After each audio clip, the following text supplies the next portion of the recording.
नमस्कार. निचिताज मसाले ह्या रेसिपी चॅनलमध्ये तुमचं स्वागत आहे. आज आपण बनवणार आहोत वर्षभर टिकणारं असं संत्र्याच्या सरबताचं प्रीमिक्स. खूप चवदार होतं. चला तर त्याचं साहित्य पाहूया. हे आपण संत्रे घेतलेले आहेत अर्धा किलो आणि ह्या संत्र्याचा रस जेवढा निघेल त्याच्या प्रमाणामध्ये आपण दुप्पट साखर घेणार आहोत. ही साखर घेतलेली आहे आणि हा लिंबू आहे, प्रिझर्वेटिव्हचं काम करणार आहे लिंबू. एक लिंबू घ्यायचा आहे आणि त्यामुळे टँगी असं त्याला चव येणार आहे. तर असे हे साहित्य अशा पद्धतीने आपण ही साल काढून घेतलेली आहेत आणि सालांच्या वरती हे असं व्हाईट कलरचं आवरण असतं तेही आपण काढून घ्यायचं आहे, म्हणजे कडवटपणा त्या संत्र्यांच्या रसाला लागत नाही. आणि हे आता आपण मिक्सरमध्ये बारीक करून घेऊयात, त्याचा रस काढून घेऊयात. त्याच्यावर हे आवरण दिसतंय असं, तर हे आवरण आपण बिलकुल ठेवायचं नाही इथे.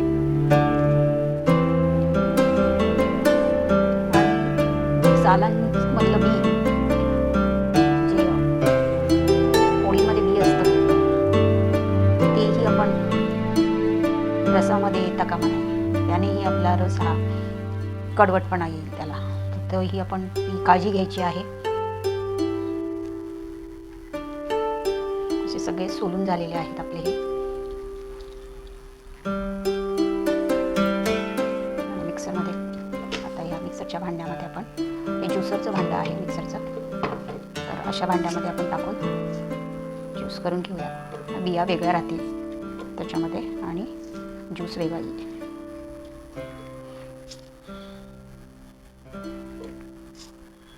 जर असं भांडं नसेल किंवा ज्युसर नसेल तुमच्याकडे, तर पुरणपोळीची जाळी असते त्याच्यावरही आपण हे मॅश करून घेऊ शकतो अशा फोडी, आणि त्याचा पल्प काढून घेऊ शकतो.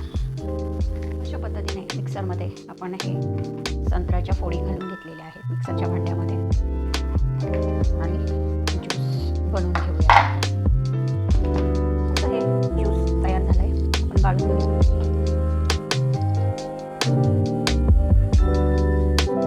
आता हा ज्यूस आपला रेडी आहे आणि आपण आता तो टेस्ट करून पाहूया.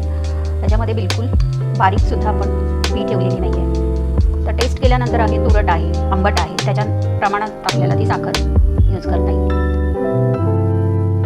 तर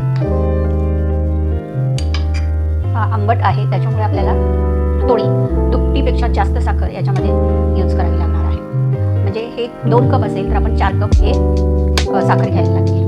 तर आता आपण ज्यूस मोजून घेऊयात मेजरमेंट कपनी.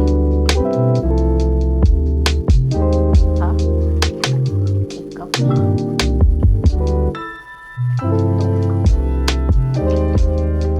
आणि हे 3 कप.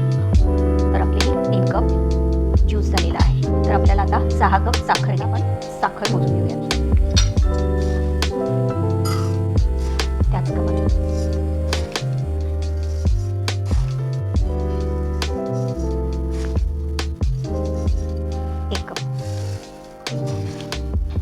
आता आपल्याला 6 कप हे साखर घ्यायची आहे.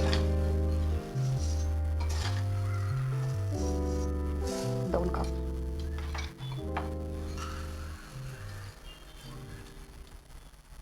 3 कप,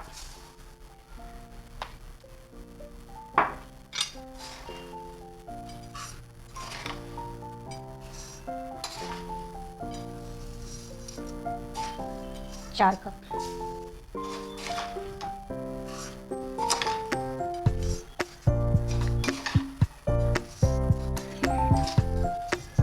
5 कप,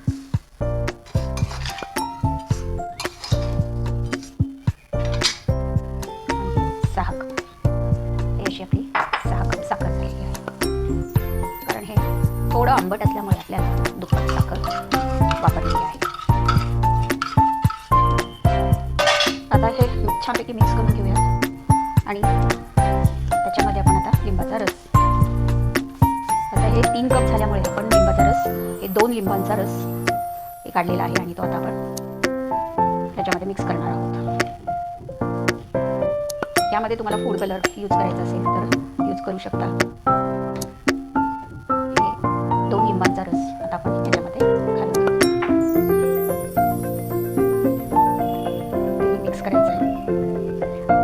अशाच नवनवीन रेसिपी तुम्हाला पाहायच्या असतील तर माझ्या चॅनलला निकिताज मसाले या चॅनलला तुम्ही नक्की सबस्क्राईब करा, लाईक करा, शेअर करा, कमेंट करा. रेसिपी कशा वाटतात ते तुम्ही कमेंटद्वारे नक्की कळवा. आता हे असं आपण कोरडे ताटं घ्यायची आहेत आणि त्याच्यामध्ये हे आपण साखरेचं आणि याचं मिक्सचर असं हे 7 ते 8 दिवस उन्हात वाळवा किंवा तुम्ही सावलीमध्येही फॅन खाली वाळू शकता.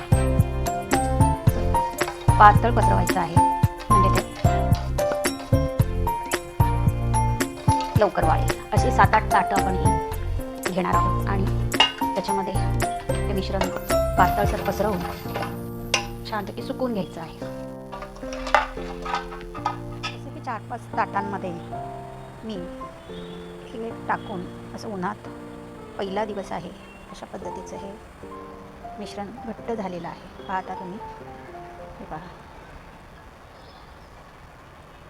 असं हे घट्ट झालेलं आहे. असं आपल्याला हे उन्हामध्ये सावली असं करून ते कोरडं करून घ्यायचं आहे, सुकून घ्या. 7 ते 8 दिवस सुकल्यावर संत्र्याच्या रसाचं स्वरूप हे असं होतं. अगदी कोरडं होतं ते, पाण्याचा अंशही राहत नाही. आणि आता आपण ते मिक्सरच्या भांड्यामध्ये घेऊन दळून घेणार आहोत. पहा कसा आवाज येतो. अगदी कोरडं झालेलं आहे ते. आणि ते आपण आता दळताना चालूबंद असं एकदम दळून नाही घ्यायचं, तर चालूबंद अशा मोडवर घेऊन ते आपण दळून घेणार आहोत. अशी मिक्सरमधून दळल्यावर पावडर झालेली आहे. तर आता पटकन असं आपण सरबत बनवून घेऊया. चिल्ड असं पाणी घ्यायचं सरबत करण्यासाठी.